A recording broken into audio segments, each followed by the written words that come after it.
मित्रों, 18 अगस्त 2020 को हमने अपने दर्शकों के लिए एक पुरस्कार योजना आरंभ करने की घोषणा की थी, जिसमें प्रत्येक माह के पहले सप्ताह अर्थात 1 से 7 तारीख तथा तीसरे सप्ताह अर्थात 15 से 21 तारीख के बीच एक एक प्रश्न पूछने तथा सबसे पहले सही उत्तर देने वाले को प्रत्येक प्रश्न के लिए 1100 रुपये का नगद पुरस्कार देने की घोषणा की थी। आपको आज पूछे जा रहे प्रश्न का उत्तर आज प्रसारित हो रही इसी वीडियो के नीचे कमेंट के रूप में पोस्ट करना है। जो दर्शक सबसे पहले सही उत्तर पोस्ट करेगा उसे 1100 रुपये का चेक तथा YouTube channel glimpse of Indian history की तरफ से एक प्रमाण पत्र भिजवाया जाएगा। यह रहा इस सप्ताह का प्रश्न।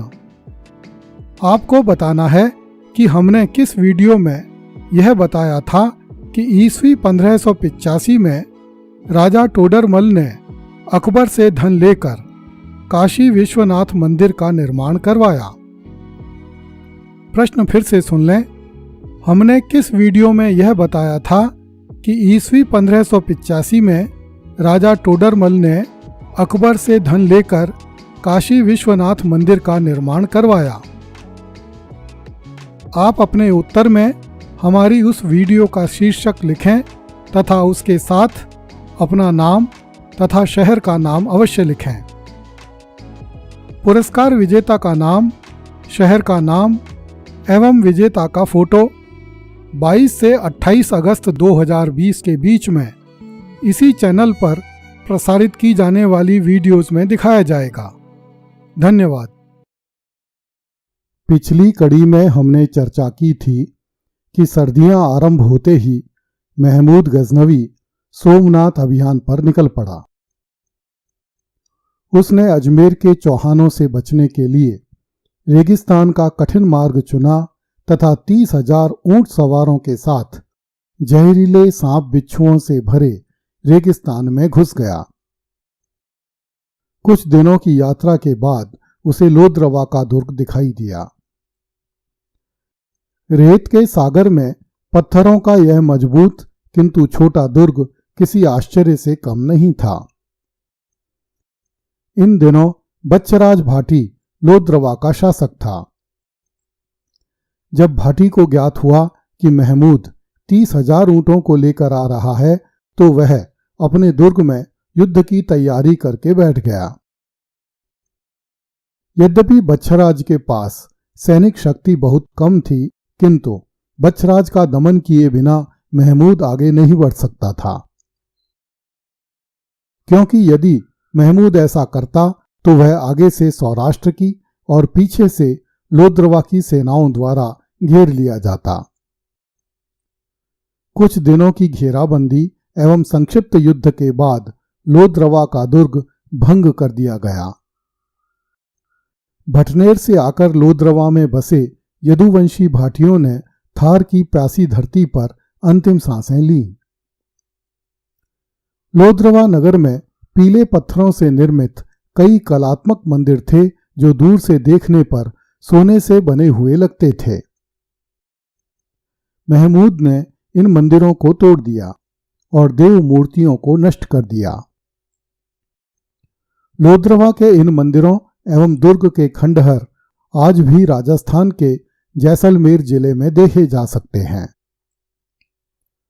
लोद्रवा से लगभग 100 मील दक्षिण की ओर चलने पर महमूद की सेना को पहाड़ियों का एक झुरमुट दिखाई दिया। कुदरत भी जाने कैसे कैसे करिश्मे करती है। इस विकट रेगिस्तान के बीच पहाड़ियों का यह झुरमुट किसी करिश्मे से कम नहीं था। इन्हीं पहाड़ियों की तलहटी में एक सरोवर भी था जिसमें वर्षा का निर्मल जल लहरा रहा था। महमूद तथा उसकी सेना ने इन्हीं पहाड़ियों के बीच एक विचित्र नगर देखा। इस नगर का नाम किरातकूप था और इस नगर में मनुष्यों से अधिक देवालय बने हुए थे। ये देवालय इतने सुंदर थे जिन्हें देखकर यह कहने को मन होता था कि इन्हें इंसानी हाथों ने नहीं अपितु फरिश्तों ने बनाया होगा। पीले पत्थरों से बने इन गगनचुंबी भव्य देवालयों का समूचा नगर देखकर गजनी की सेना भौचक्की रह गई। इस स्थान पर थार के मरुस्थल में बने पत्थरों के आश्चर्य जैसे कुल 24 बड़े मंदिर थे, जिनके भीतर सैकड़ों देवालय बने हुए थे। इन देवालयों में प्रतिष्ठित प्रतिमाएं इतनी सजीव दिखाई देती थीं मानो स्वयं देवी देवता ही मंदिरों में आकर बैठ गए हों। इस नगर पर राजपूतों की परमार शाखा शासन करती थी। ये मंदिर भी इन्हीं परमार शासकों ने बनवाए थे। इस मंदिर समूह के 6 मंदिरों के खंडहर आज भी मौजूद हैं। इनमें से 4 मंदिर भगवान शिव को, 1 मंदिर भगवान विष्णु को तथा 1 मंदिर शेषावतार को समर्पित है। इनमें सबसे विशाल मंदिर भगवान सोमेश्वर का है, किंतु सबसे पुराना मंदिर भगवान विष्णु को समर्पित है। महमूद की सेना ने इस मंदिर को भंग कर दिया। देवी देवताओं की प्रतिमाओं के हाथ, पैर, मुंह, नाक, आंख आदि तोड़ दिए। प्रमुख देवालयों के शिखरों को ढा दिया। पूरे मंदिर समूह का इतना बुरा हाल किया गया कि कल तक जो मंदिर समूह स्वर्ग से उतरा हुआ अजूबा लगता था, अब पत्थरों के ढेर से अधिक कुछ नहीं था। किरात कूप को अब किराडू कहा जाता है और यह राजस्थान के बाड़मेर जिले में स्थित है। किरात कूप के मंदिरों को भंग करके महमूद की सेना आगे बढ़ी और राष्ट्रकूटों की प्राचीन राजधानी हस्तिकुंडी में जा पहुंची। मरुस्थल का दूसरा छोर आ चुका था। हरियाली फिर से मिलने लगी थी। तालाबों की कोई कमी नहीं रह गई थी। ऊंटों को हरी घास फिर से दिखाई देने लगी थी। गांवों, घरों और खेतों में मनुष्य दिखने लगे थे। महमूद ने हस्तिकुंडी में कुछ भव्य मंदिरों को देखा और उन्हें भी उसी गति को पहुंचा दिया जिस गति को वह किराडू के मंदिरों को पहुंचाकर आया था। इस नगरी के समस्त राष्ट्रकूट देश की रक्षा के लिए तिल तिल कर कट मरे। उन्हें धरती पर सुलाकर ही महमूद यहां से आगे बढ़ सका। ध्वंस, लूट, आग, हत्या, मरते हुए मनुष्यों के चीत्कार, यही सब तो महमूद के कानों और आंखों को आनंद देते थे। पाठकों की सुविधा के लिए बताना समीचीन होगा कि यही राष्ट्रकूट मारवाड़ के राठौड़ों के पूर्वज थे। बहुत से लोगों का मानना है कि मारवाड़ के राठौड़ कन्नौज से आए थे, किंतु सच्चाई यही है कि हस्तिकुंडी के राष्ट्रकूट ही मारवाड़ के राठौड़ों के पूर्वज थे। हालांकि हस्तिकुंडी मिट गया, किंतु इन्हीं राठौड़ों के वंशजों ने आगे चलकर देश की बहुत बड़ी सेवा की। हस्तिकुंडी के विध्वंस से संतुष्ट होकर महमूद पालनपुर के निकट स्थित चिकुदर पहाड़ी पहुंचा। इस पहाड़ी पर चिकुदर माता का अति प्राचीन मंदिर था। महमूद ने उस मंदिर को भी तोड़ डाला। सोमनाथ महालय अब अधिक दूर नहीं रह गया था। इतनी कठिनाइयां सहन करके महमूद अपने सपने को पूरा होते हुए देखना चाहता था।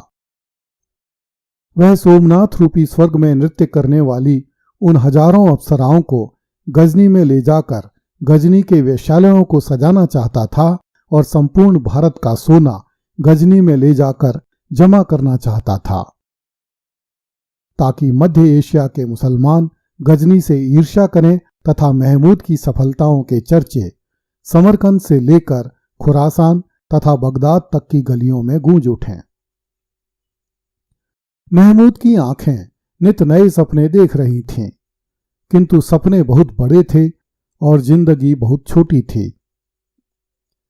महमूद नहीं जानता था कि उससे पहले भी बहुत से योद्धाओं ने ऐसे विभत्स सपने देखे थे, किंतु समय आने पर वे योद्धा समय की बाढ़ में मरी हुई चिड़िया की तरह बह गए थे। वह दिन दूर नहीं रह गया था जब महमूद के साथ भी ऐसा ही होने वाला था, किंतु महमूद उस घड़ी से अनभिज्ञ था और स्वयं को अजर अमर समझ रहा था। उस पर हिंसा और जीत का नशा छाया हुआ था, इसलिए इंसान उसे कीड़े मकोड़े जैसे दिखाई देते थे। अगली कड़ी में देखिए, महमूद ने सोमनाथ के मंदिर में वही बुत देखे जो इस्लाम के उदय से पहले अरब में पूजे जाते थे। कृपया इस चैनल को लाइक, सब्सक्राइब एवं शेयर करें। धन्यवाद।